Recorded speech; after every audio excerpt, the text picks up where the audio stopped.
It was Ben-Gurion's vision to settle and develop the Negev and make the desert bloom. Deep in the desert, there is a hidden ocean larger than Lake Superior. When engineers first tapped into it, the water was so hot it could blister skin, and so salty it destroyed plants in days. It was a massive archaeological and geological mystery. But today, 1 million fish are swimming right under the sand in that exact water. This hidden fish system is changing how the world looks at food and water. This is not just about survival. It is about a secret breakthrough that makes the impossible look easy. Subterranean liquid gold. This water was not fresh or cool. It had been sitting in total darkness for between 20,000 and 40,000 years. Geologists call it fossil water because it fell as rain when the Sahara was a lush grassland during the last ice age. As the climate shifted and the desert took over, this water got trapped in porous rock under crushing pressure. The Nubian Aquifer is actually one of the largest underground water reserves on Earth. It stretches beneath Egypt, Libya, Chad, and Sudan, covering over 770,000 square miles, 2 million square kilometers. That is enough water to fill Lake Superior 40 times over. Israel had found a massive ocean beneath the sand, but it had two problems that made it seem completely worthless. First, the temperature was a major issue. Because the water is so deep, geothermal energy keeps it at a constant 99 to 104 degrees Fahrenheit, 37 to 40 Celsius. That is the same temperature as human blood.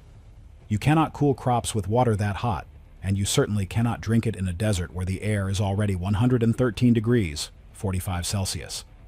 The second problem was even worse. The water had spent thousands of years dissolving minerals from the rock, which made it brackish.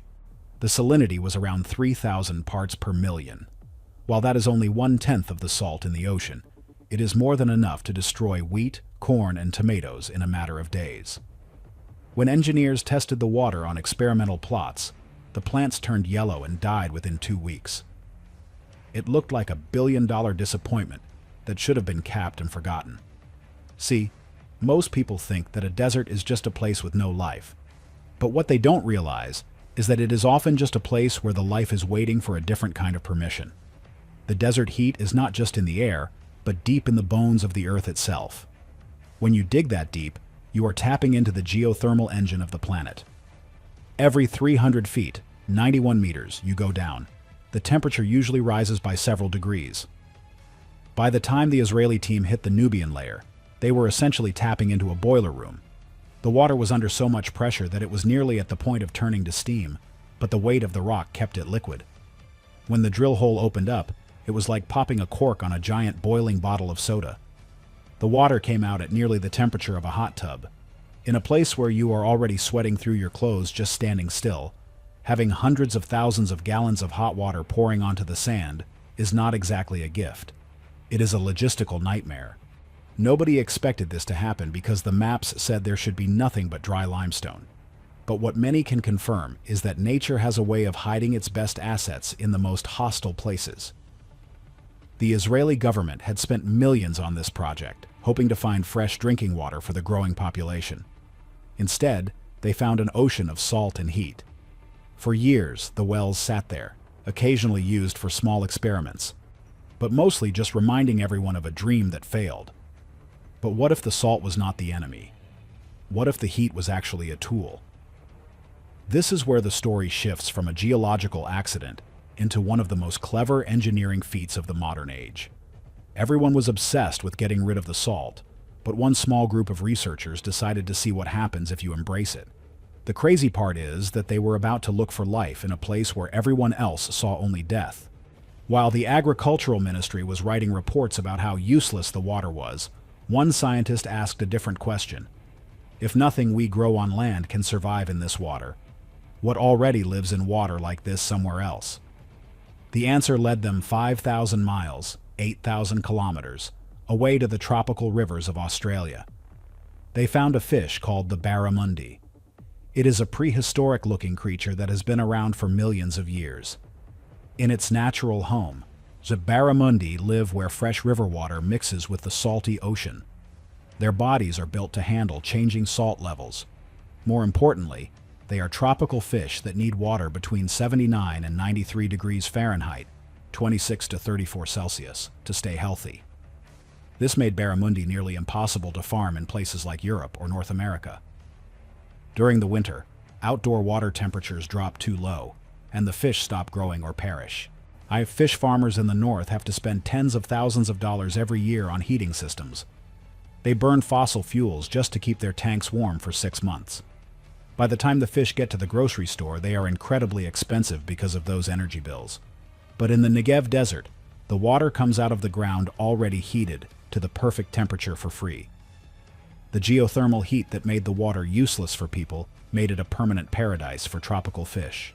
For even when desert nights drop to 41 degrees, 5 Celsius, the water from 2,300 feet, 700 meters down, stays at a steady 100 degrees, 38 Celsius.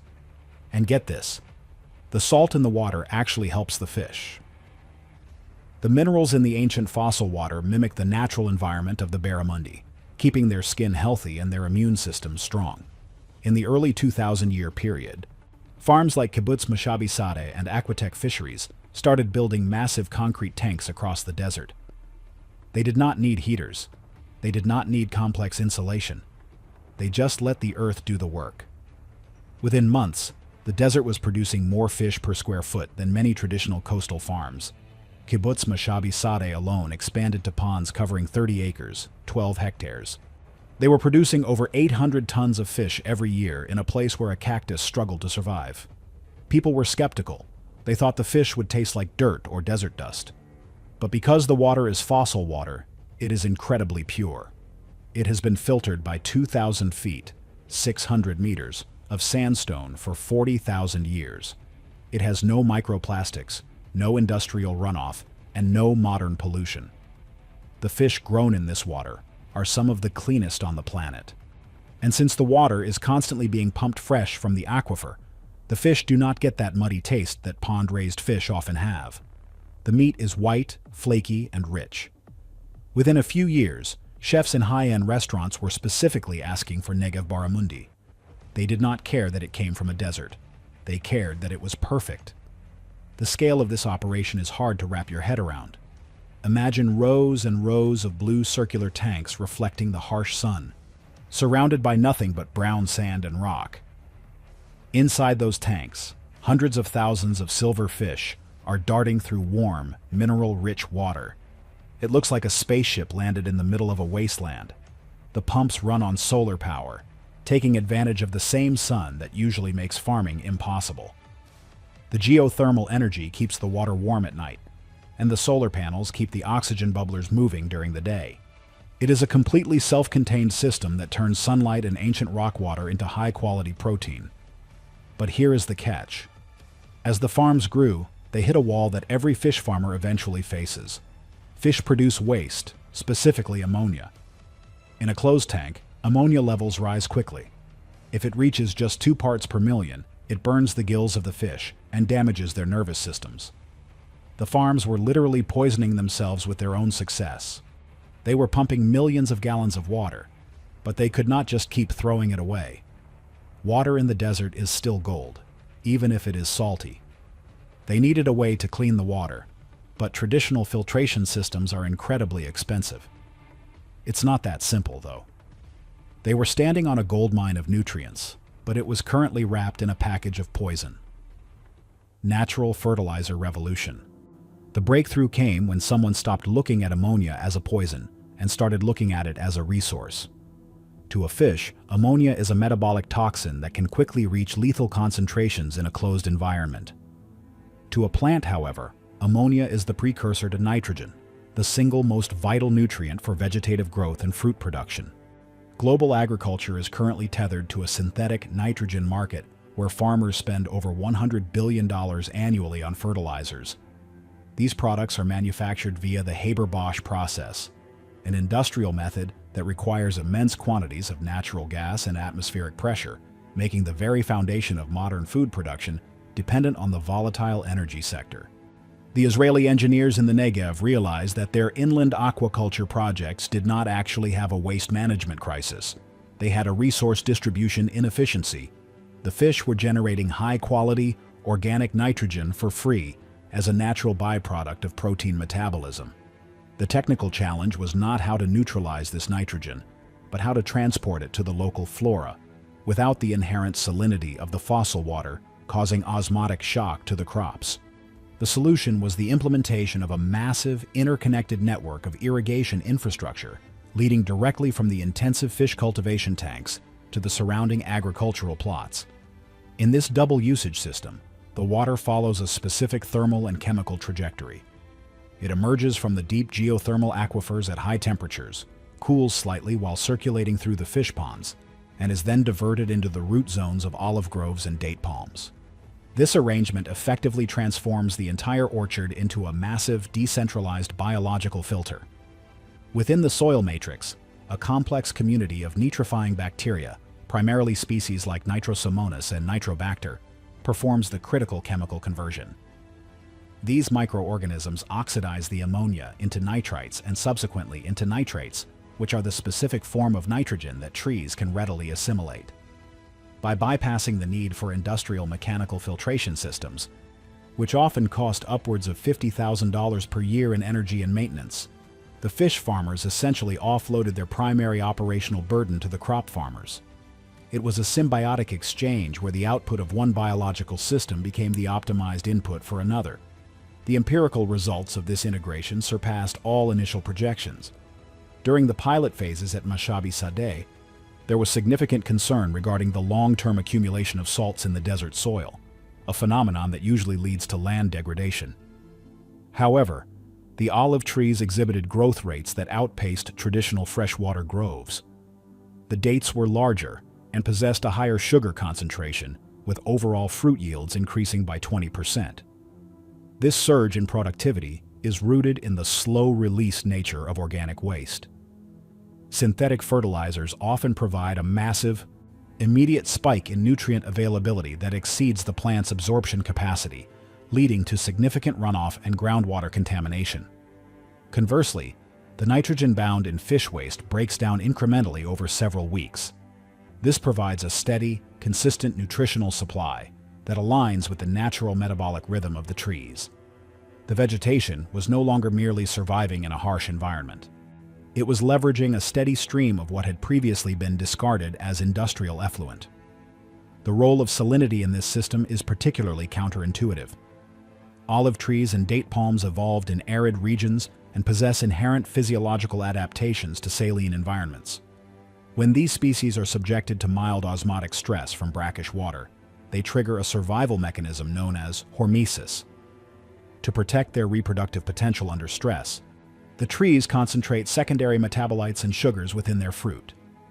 In olives, this results in an increased concentration of polyphenols and antioxidants, while in dates, it accelerates the accumulation of fructose and glucose. The water cycle thus became a closed loop. Fossil water is extracted to provide a thermal habitat for fish, enriched with organic nutrients, utilized to stimulate high-value crop growth, and eventually filtered back through the earth. Long-term soil monitoring indicates that salt levels have remained remarkably stable. The deep root systems of the trees, combined with the specific drainage properties of the desert sand, prevent the crusting that usually destroys saline farms. These groves are effectively reclaiming desert acreage that had been biologically dormant for centuries. The economic and culinary output of these groves has redefined the value of the Negev's marginal land. The olive oil produced here regularly secures top honors in international competitions, largely due to the unique mineral profile of the fossil water. The water, trapped underground for thousands of years, contains a specific balance of magnesium, calcium, and potassium that imparts a heavy, robust texture to the oil, a profile that is impossible to replicate in regions using surface rainwater.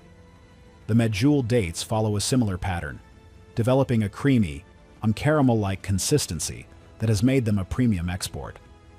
The irony is profound. By utilizing a water source that the scientific community initially labeled as a death sentence for agriculture, the engineers created a terroir that produces food with superior sensory characteristics. The very elements that made the water undrinkable for humans became the catalyst for creating some of the most sought-after agricultural products in the world. The most significant aspect of this model is the total displacement of traditional agricultural costs. Standard modern farming is characterized by a constant struggle against environmental constraints, requiring the purchase of synthetic inputs, the combustion of fossil fuels for climate control, and the expensive transport of fresh water. The Negev system replaces these external costs with internal environmental synergies. Geothermal heat from the Earth's crust replaces gas-fired boilers. Fish metabolism replaces chemical fertilizer factories. The intense desert solar radiation powers the pumping infrastructure. It is a paradigm where every waste stream is treated as a high-value feedstock for a secondary process. Despite the demonstrable success of these desert islands of productivity, the long-term sustainability of the fossil aquifer remains a point of intense discussion. Because the water is a non-renewable resource, critics argue that the system is essentially mining a finite heritage. However, the sheer efficiency of the double usage model, extracting two distinct commercial products from every gallon of water, represents the highest possible utility of a limited resource. As global freshwater supplies dwindle, the ability to turn poisonous ammonia and useless saltwater into a thriving, self-sustaining ecosystem is no longer just an experiment.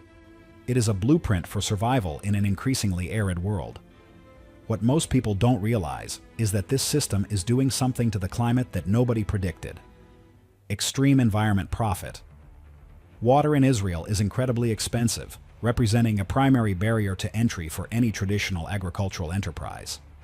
Fresh water sourced from a desalination plant costs approximately 70 cents for every 35 cubic feet, or 1 cubic meter. For a large-scale industrial farm, this pricing structure translates to a water bill hitting $7,000 per acre, or $17,000 per hectare, every single year. For the vast majority of commercial crops, this overhead is fundamentally unsustainable. The cost of the input exceeds the potential market value of the output. This economic reality is the specific reason the desert remained largely uncultivated for centuries. However, the brackish water trapped within the deep aquifers of the Negev costs almost nothing by comparison. The infrastructure for these wells was largely established decades ago, and the natural artesian pressure of the deep earth handles the heavy lifting of extraction. Consequently, the cost to a farmer drops to 5 or 10 cents for that same cubic meter of water. This is not just a discount, it is a 90% reduction in the primary cost of survival in the desert, transforming a liability into a competitive advantage. By utilizing the water twice, the operational cost is effectively split between two distinct industrial sectors. The fish farm assumes the initial cost of pumping and extracts the geothermal heat inherent in the deep earth water. Following this, the crop farm receives the water either for free or at a significant discount because their irrigation systems serve as a biological filtration unit for the fish farm, removing the ammonia that would otherwise become toxic to the aquatic livestock. This creates a symbiotic economy where waste is rebranded as a precursor. A fish farm attempting to operate using expensive desalinated fresh water would face bankruptcy within a single quarter. Similarly, an olive grove purchasing synthetic fertilizer and high-cost fresh water would never achieve a positive return on investment. Yet, by merging these two failures, a highly profitable system emerges. Today, the Negev produces over 3,000 tons of fish annually. You can find Israeli Barramundi in high-end supermarkets in London, Paris, and Berlin, often underselling ocean-caught competitors because the Israeli farmers have a heating bill of zero. The desert provides the thermal energy for free, stored in the water for millennia. What most people fail to recognize is that this integrated system represents a massive structural win for the environment that goes beyond mere conservation. Standard industrial agriculture is a major driver of carbon emissions, with the production of synthetic nitrogen fertilizer alone emitting 500 million tons of CO2 globally every year. The Negev system bypasses this entirely by using zero synthetic fertilizer. The fish provide the nitrogen, phosphorus, and potassium in a bioavailable liquid form. Furthermore, the energy required to pump water over long distances is traditionally immense, but this system utilizes hyperlocal resources, using the water exactly where it is found. By leveraging geothermal heat instead of gas-powered industrial heaters, These farms save approximately 200 tons of CO2 for every few acres of ponds. The net result is a carbon-negative system. A mature date palm locks away 44 pounds of carbon every year, while an olive tree sequesters 66 pounds. A single plantation of 1,000 trees removes 66,000 pounds of carbon from the atmosphere annually. When scaled across the desert, this becomes a planetary-scale carbon scrub. This success has triggered a regional arms race for desert reclamation. Egypt is currently tapping into its segment of the Nubian Sandstone Aquifer to launch massive fish farming initiatives in the western desert. Saudi Arabia is directing heavy investment into integrated symbiotic systems near Riyadh, recognizing that the desert is not a vacuum of resources, but a concentrated site of specific assets that were previously misunderstood. Israel took water that was too hot, too salty, and buried too deep, and instead of trying to fix it, they identified what that specific profile was perfect for. They did not attempt to impose a temperate climate model on an arid zone. They identified the one thing the desert could do better than any other biome on Earth. The Nubian Aquifer is proving to be a source of strategic independence for nations that historically relied on vulnerable food import chains. However, the scientific community is beginning to propose much wilder theories about the nature of these deep aquifers. Some hydrologists suggest that the Nubian Sandstone Aquifer may be part of a much larger, interconnected subterranean river system that transcends national borders in ways our current mapping fails to capture. There is a growing hypothesis that these aquifers are not merely static fossil water deposits, but are being slowly replenished by deep crustal chemical reactions or high-pressure seepage from distant mountain ranges. If this is true, the desert is not sitting on a finite tank, but on a self-renewing battery. Others speculate that the high mineral content and the specific bacterial flora found in this ancient water act as a primordial soup that accelerates plant growth beyond what is possible with sterile, desalinated water. We may find that the salt we feared is actually a complex mineral supplement that builds more resilient plant cell walls, allowing for crops that can withstand extreme heat without wilting. The transition from a freshwater economy to a brine-based economy suggests a fundamental shift in human civilization. We have spent 10,000 years clinging to riverbanks and freshwater lakes, treating 97% of the planet's water as a toxic waste product because it contains salt. The Negev model proves that salt is not a contaminant, it is a variable. By selecting for salt-tolerant species and using fish as the metabolic engine, we can unlock the vast majority of the planet's water for food production. This leads to the theory of Salt Creek urbanism, where future cities are built not in lush valleys, but in hyper-arid zones where geothermal brine provides the energy, the heat, and the nutrients for a closed-loop society. In this scenario, the desert becomes the most productive land on Earth because it has the highest solar flux and the most stable underground thermal reservoirs. The environmental implications of greening the desert at scale are equally radical. If the Sahara and the Arabian Peninsula were to adopt this symbiotic model across just 10% of their landmass, the resulting increase in local humidity and the change in surface albedo could theoretically alter global weather patterns. Large-scale desert aquaculture could trigger unintentional rainfall by increasing the amount of water vapor in the lower atmosphere, effectively terraforming the planet from the ground up without the need for high-risk atmospheric geoengineering. This is the miracle hidden in the disaster. The very heat and aridity that make these places barren are the engines that drive the evaporation necessary to create a new artificial water cycle. There are still significant mysteries regarding the deep pressure of these wells. Some geologists worry that rapid extraction will cause land subsidence, but others theorize that as we remove the water, we are creating massive subterranean voids that could eventually be used for high-pressure compressed air energy storage, CAES. This would turn the aquifer into a dual-purpose resource, first a source of water, then a massive battery for storing solar energy. The desert is essentially a multi-layered technology stack. The top layer is solar, the middle layer is agricultural, and the bottom layer is thermal and geological storage. As fresh water becomes increasingly scarce in 2026 and beyond, the Negev fish system serves as a blueprint for human survival. We do not need to discover new planets. We need to learn how to read the one we are on. The realization that toxic ammonia, high salinity, and extreme heat are actually features rather than bugs represents a paradigm shift in resource management. If a million fish can thrive under the burning sands of a wasteland, it suggests that our current definitions of useful and useless are entirely arbitrary.